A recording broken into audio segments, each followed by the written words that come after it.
지금 콩 통조림을 열어보세요. 단순하고 일상적인 동작이 세대를 넘어 이어져 왔습니다. 주방을 가득 채우는 익숙한 냄새, 저렴하고 영양가 있으며 믿을 수 있는 식품, 적어도 모든 소비자가 기대하는 바입니다. 하지만 그 통조림 속에 적이 숨어 있다면 어떨까요?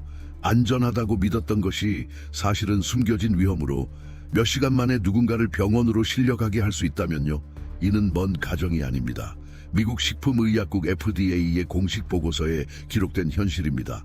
올해 2월 거의 20만 개의 녹두 통조림이 회수되었습니다. 그리고 이는 대중식품의 핵심에서 벌어지고 있는 위기를 드러내는 수많은 사례 중 하나에 불과합니다. 매달 새로운 경고가 등장합니다. 매주 새로운 가정들이 값싼 것이 오히려 더 비싼 대가를 치를 수 있음을 깨닫습니다. 문제는 전국 각지의 찬장에 아직도 얼마나 많은 위험한 통조림이 보관되어 있을까? 사회보장급여만으로 생계를 유지하는 노인들이 유일한 저렴한 선택지라 여겨 이 제품을 구매하는 경우가 얼마나 될까? 신고 내용은 사소한 실수가 아닙니다. 단순히 라벨이 번지거나 포장이 찌그러진 정도가 아닙니다. 생명을 앗아갈 수 있는 치명적인 결함이 문제입니다. 유리조각, 금속 파편, 플라스틱이 음식에 섞여 있는 캔들, 봉합선이 터져 세균이 번식하는 캔들, 치명적인 알레르기 반응을 일으킬 수 있는 미신고 성분이 들어간 캔들, 이 모든 것이 유명 브랜드로 포장되어 신뢰할 수 있는 슈퍼마켓에서 판매되고 안전하다고 믿으며 집으로 가져온 제품들입니다. 현실은 가혹하다. 수백만 개의 캔이 부엌에 숨겨져 있으며 유통기한은 수년에 걸쳐 연장된다. 이들은 시한폭탄과 같아 쌀, 파스타, 각종 통조림 옆에 쌓여 있다. 허위의 안전감이 다음 저녁 식사 때 비극으로 변할 수 있다. 놀라운 것은 이런 결함이 일상적으로 발생한다는 점이다. 올해 5월에는 4,500여 개의 옐로스톤 콩 제품이 회수됐다. 이유는 대두 성분이 표시되지 않았기 때문이다. 별것 아닌가? 심각한 알레르기가 있는 사람에게는 한 숟가락만으로도 목이 막히고 숨이 막혀 응급실로 달려가야 할 수 있다. 이 캔들의 유통기한은 2028년 2월로 표시되어 있습니다. 이는 향후 3년간 어느 주 초의 어느 부엌에서든 평범해 보이는 한 끼 식사가 의료 비상사태로 번질 수 있음을 의미합니다. 이는 계속해서 늘어나는 목록의 첫 번째 사례에 불과합니다. 수십 개의 브랜드, 수십만 개의 제품, 수백만 개의 잠재적 위험이 존재합니다. 이처럼 높은 수치를 마주하며 한 가지 의문이 생깁니다. 이런 식품을 생산하는 기업들은 어떻게 계속 같은 실수를 반복할 수 있을까요? 기업들은 한계를 시험하며 소비자의 피로감과 선택권 부족을 이용합니다. 라벨의 세부 사항을 하나하나 확인할 시간이나 여력이 있는 사람이 거의 없다는 것을 알고 있기 때문입니다. 노인들은 리콜 공지를 읽지 않을 것이고 바쁜 가정들은 대안을 찾을 여유가 없을 것이라고 내기합니다. 이러한 취약점이 전략으로 변합니다. 그리고 이렇게 해마다 새로운 사례가 반복됩니다. 그리고 여기서 이 조사의 첫 번째 반전이 나타납니다. 해당 로트의 유통기한은 올해까지 연장되어 있었습니다. 하지만 랜들 사건은 예외적인 사례가 아니었습니다. 이는 전체 시스템의 취약성을 드러냈습니다.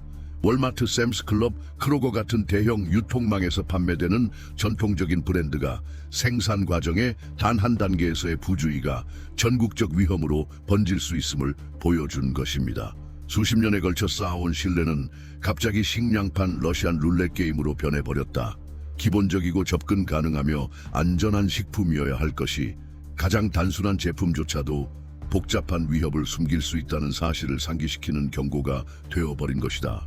한편 업계의 또 다른 거대 기업은 문화적 정체성과 가족 전통을 바탕으로 이미지를 구축해 왔습니다. 수백만 이민자들에게 고향과의 연결고리인 고야는 캔에 돌 곤충 금속 조각이 포함된 오염 사례와 소송이 누적되었습니다. 이 충격은 소규모 기업이나 수제 생산업체가 아닌 대기업이기 때문에 더욱 큽니다. 이것은 모든 규모의 슈퍼마켓에 입점한 국제적인 브랜드다.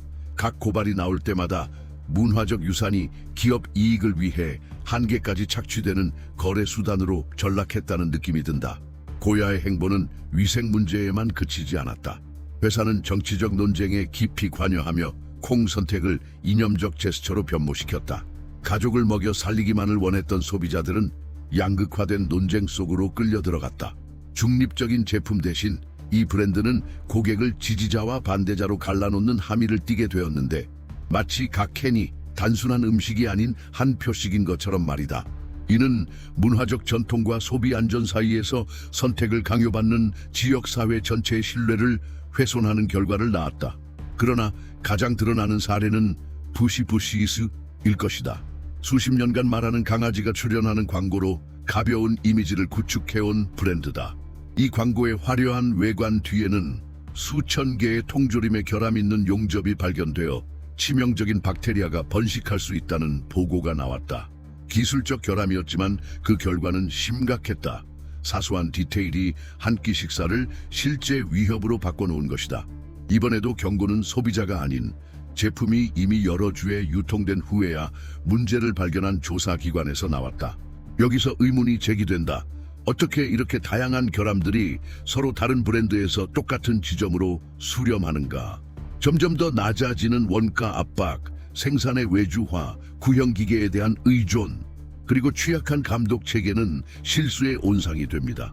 그리고 실수가 발생하면 그것은 소량의 제품에만 국한되지 않습니다. 수천 개의 단위로 증식하고 주 경계를 넘어 수백만 명의 식탁에 오르게 됩니다. 이러한 현실은 전통이 안전과 동의어라는 생각을 무너뜨립니다.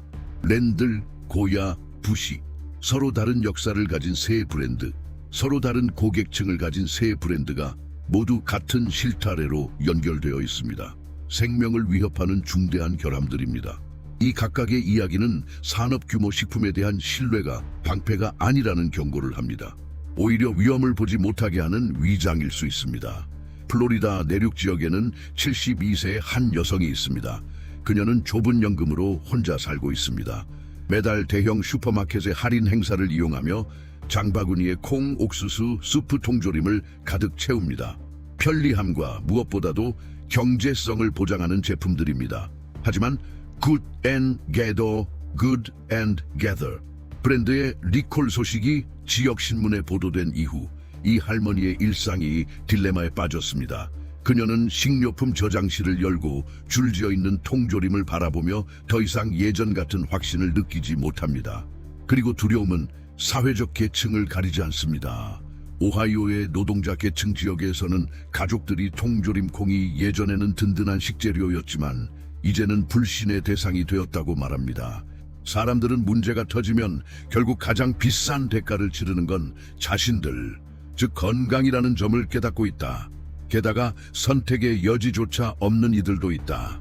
신선한 과일과 채소를 정기적으로 구할 수 없는 식품 사막으로 분류된 지역에서는 통조림이 유일한 접근 가능한 단백질 공급원이다.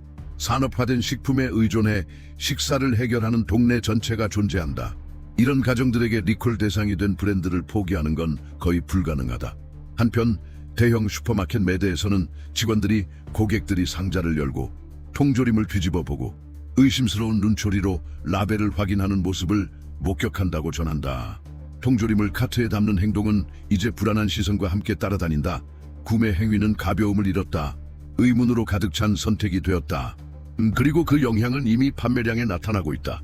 일부 주에서는 특정 제품의 소비량이 최대 15%까지 감소한 반면 건조콩이나 냉동콩과 같은 대체품에 대한 수요는 증가했다. 하지만 이러한 소비 패턴의 변화는 비용 없이 이루어지지 않는다. 건조 곡물을 준비하려면 시간, 가스나 전기, 계획이 필요하다. 두세 개의 직장을 병행하는 많은 가정에게 이는 거의 불가능한 일이다. 그리고 바로 여기에 이 시기를 특징 짓는 모순이 있다. 한쪽에는 정교한 광고 캠페인과 여전히 신뢰와 전통의 이미지를 내세우는 브랜드들이 있다. 다른 쪽에는 마케팅 뒤에 저녁 식사를 비극으로 바꿀 수 있는 심각한 결함이 있다는 사실을 깨닫기 시작한 소비자들이다. 광고는 식탁을 둘러싼 웃는 가족들을 보여줍니다. 현실은 중독 사고를 처리하는 구급차, 캔 하나하나를 의심하는 노인들, 먹일지 위험을 감수할지 결정해야 하는 어머니들을 보여줍니다. 식품 안전 전문가들은 이 문제가 즉각적인 영향에 그치지 않는다고 지적합니다. 리콜 사건 하나하나가 집단적 신뢰를 훼손합니다. 그리고 신뢰가 사라지면 그 영향은 얼룩처럼 퍼져나갑니다. 사람들은 해당 브랜드뿐만 아니라 전체 감독 시스템까지 의심하기 시작합니다. 진열대에 올라오는 제품들을 실제로 관리하는 사람이 없다는 느낌이 들기 시작합니다. 슈퍼마켓은 고객을 잃고 주부는 캔을 열기 전에 뒤집어 보며 아이는 접시를 이상하게 바라봅니다. 신뢰가 벽돌 하나하나 무너져 내리는 것입니다. 영양사와 의사들과의 대화에서 또 다른 경고가 반복됩니다. 식품 안전 문제는 중독 위험에만 국한되지 않습니다. 정신 건강에도 영향을 미칩니다. 가족들은 경계 상태로 살아가며 음식을 위험과 부엌을 위협과 연관시킵니다. 안락해야 할 공간이 영원한 의심의 장으로 변합니다. 위안을 가져다 줘야 할 접시가 경계심을 불러일으키는 대상이 됩니다. 이 관계를 어떻게 재건할 수 있을까? 가진 것마저 아껴 산 음식에 배신감을 느낀 사람들에게 어떻게 신뢰를 되찾아줄 수 있을까? 답은 사람들의 경험에서 나와야 한다. 그리고 경험은 긴장의 일상을 보여준다. 안전을 불러일으켜야 할 가게들은 이제 의심 어린 시선을 품고 있다. 한때 경제성의 상징이었던 통조림 진열대는 불확실성의 공간이 되었다. 그리고 항상 포근함을 상징하던 부엌에는 이제 종종 숨겨진 위험을 상기시키는 캔들이 놓여 있다. 식품 산업을 지배하는 논리는 현대 생활의 다른 많은 분야를 지배하는 논리와 다르지 않다. 음식을 러시안 룰렛으로 만드는 동력은 정치적 결정을 글로벌 권력의 도구로 만드는 것과 같다. 정부가 공공 및 사적 책임을 다루는 방식은 식탁에 오르는 음식뿐만 아니라 경제, 국제적 동맹, 전 세계 수백만 명의 삶에까지 영향을 미친다. 따라서 이 둘의 유사성은 피할 수 없다. 식량 안보를 논할 때 우리는 정치적, 제도적 안보도 함께 논합니다. 지도자와 기업들이 가장 취약한 목소리를 듣지 않은 채 현실을 형성하는 방식을 말입니다. 이는 식품 기업에만 국한된 특징이 아닙니다. 글로벌 차원의 중대한 결정들, 관세를 무기로 삼고 공급망을 재편하며 펜 한 번 휘둘러 역사의 흐름을 바꾸는 대통령들의 선택 속에도 존재합니다. 바로 이 지점에서 시청자 여러분께 이 보도를 넘어 더 깊이 들어가 보시길 권합니다. 저희 고정 댓글란에는 도널드 트럼프와 시진핑을 비롯한 글로벌 무대를 주도하는 대통령들의 생애를 다룬 독점 이북이 준비되어 있습니다. 이들의 행보를 들여다보면 그들이 누구인지뿐만 아니라 그들의 선택이 무역과 경제, 심지어 여러분 식탁에 오르는 음식까지 어떻게 좌우하는지 이해하게 될 것입니다. 결국 모든 것은 연결되어 있기 때문입니다. 콩 통조림에서 지정학적 판도까지, 리콜에서 국제 분쟁까지 각 사건을 잇는 실마리는 동일합니다. 평범한 사람들의 삶에 직접적인 영향을 미치는 권력의 결정들입니다. 이 보도는 끝났지만 이야기는 계속됩니다. 우리는 이 위기의 다음 장들을 계속 지켜볼 것입니다. 목소리를 듣고 결함을 드러내고 답변을 요구할 것입니다. 그리고 화면 너머의 여러분은 이 과정의 필수적인 부분입니다. 이 콘텐츠가 여러분께 의미 있었다면 저희 채널을 구독하고 이 영상에 좋아요를 누르며 댓글로 의견을 공유해 주세요. 여러분의 목소리가 논의를 지속시키는 원동력입니다. 여러분의 참여가 압박이 계속되도록 보장합니다. 지금까지 함께해 주셔서 진심으로 감사합니다. 다음에 또 뵙겠습니다.